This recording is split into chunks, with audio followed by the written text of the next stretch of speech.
From the second President Trump announced his plans to address birthright citizenship earlier today, the left freaked out. Now, here's what the president told Axios. We're the only country in the world where a person comes in, has a baby, and the baby is essentially a citizen of the United States for 85 years with all of those benefits. It's ridiculous. It's ridiculous. And it has to end. Have you talked about that with council? Yeah, I have. So where in the process? It's in the process. It'll happen with an executive order. An executive order. Now, predictably, Open Borders media types were quick to denounce the president and condemn his even raising the idea of ending birthright citizenship. As if we needed it, there's more evidence that immigration remains the president's animating issue.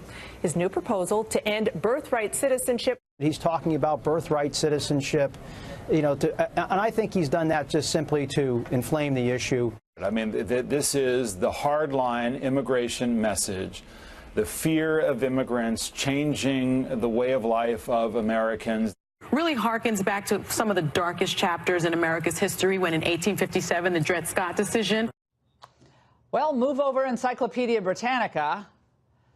Well, look, this is the default behavior of all those afflicted with Trump derangement syndrome when they're faced with an inconvenient truth.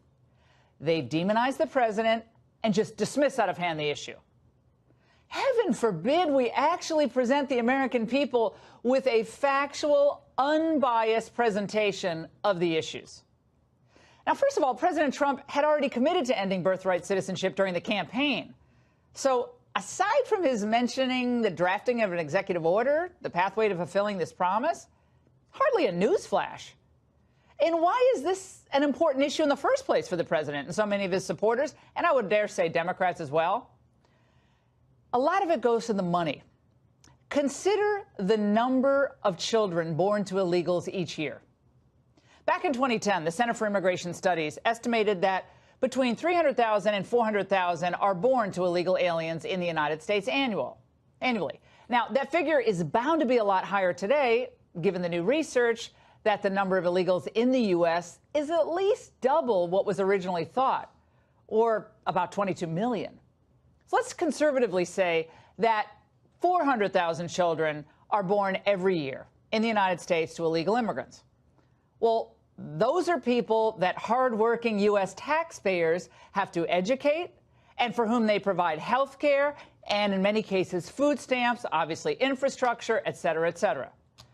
CIS estimates that the annual cost to the U.S. taxpayers of children born to illegal aliens is a staggering $2.4 billion. You think our vets and our homeless and our inner city schools could use that money? Maybe we could even pay down some of the debt. Well, to burrow down a little further, a 2015 CIS report found 51% of immigrant-headed households used at least one federal program: cash, food, housing, or medical care, compared to only 30% of native households. And we aren't just talking, by the way, about folks on visa overstays or who cross the border illegally.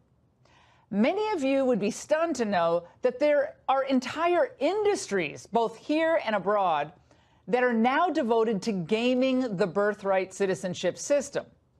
It's called birth tourism, and it's become big business in the United States, attracting immigrants from China, Taiwan, Mexico, Russia, and Turkey. What they do is they purchase package deals where they can come to the U.S. as a visitor for a few months or several months and have their baby on American soil.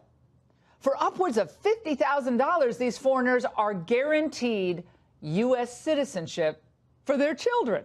It's wild. And that furnishes them, of course, with preferential college treatment when the kids reach age 18. And they also can sponsor their parents for green cards on their 21st birthday. That's pretty nifty.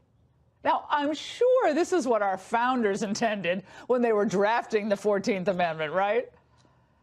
Now, contrary to what Obama and so many on the left are saying today, President Trump, by questioning this birthright citizenship, mantra, is provoking a conversation that I think is sorely needed in the country. So rather than just castigating the president or caricaturing his position, why not have a substantive debate on it? how we want to proceed with immigration in the United States seems like a worthy conversation to me to have, especially during the midterm election. And up until now, Trump is the only president who's been willing to have that debate. What are the Democrats afraid of here? And that's the angle. Michael Anton is a former senior national security official in the Trump administration, a lecturer at Hillsdale College, and probably the first person in this generation to raise the question of whether birthright citizenship is indeed constitutional. Thank you very much, Michael Anton. You wrote this piece that I think began this current conversation this past July. And people were stunned to find out that this was not a settled matter. Most people believe this is etched on the bottom of the Statue of Liberty, but it's not. Right. And I do want to give credit where credit's due to people that I learned these arguments from. John Eastman is a constitutional scholar and lawyer, litigator. He litigates constitutional questions. And Edward Erler, who's a student of the American founding and the Civil War era, who's done really the scholarly work on this. I learned this argument from them. They're two of my teachers. But it's true that, you know, it had kind of gone dormant for a while. Dormant? This is flat Earth Society stuff. So everyone believes that we have a constitutional mandate to allow the children of illegal aliens to become citizens. And they base that belief on a misreading of the very first sentence of the 14th Amendment, which says all persons born or naturalized in the United States are citizens. They leave out the part in the middle, subject to the jurisdiction thereof. They either leave it out or they say subject to the jurisdiction just means you have to obey the law. Well, everybody has to obey the law. If you're a tourist coming from England or Canada or anywhere, you have to obey U.S. law while you're in the United States. That doesn't make your children a citizen or you a citizen. Subject to the jurisdiction meant something specific to the people who wrote the amendment. We know this because they said it. You read the debates over the amendment. They said it means that you don't owe allegiance to any foreign power, to anyone else. You're subject to the complete jurisdiction of the United States, which means you're not a citizen of another country.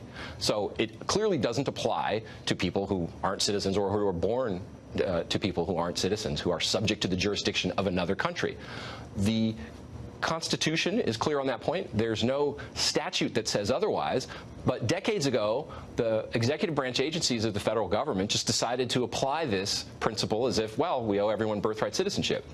Now, why do they do that?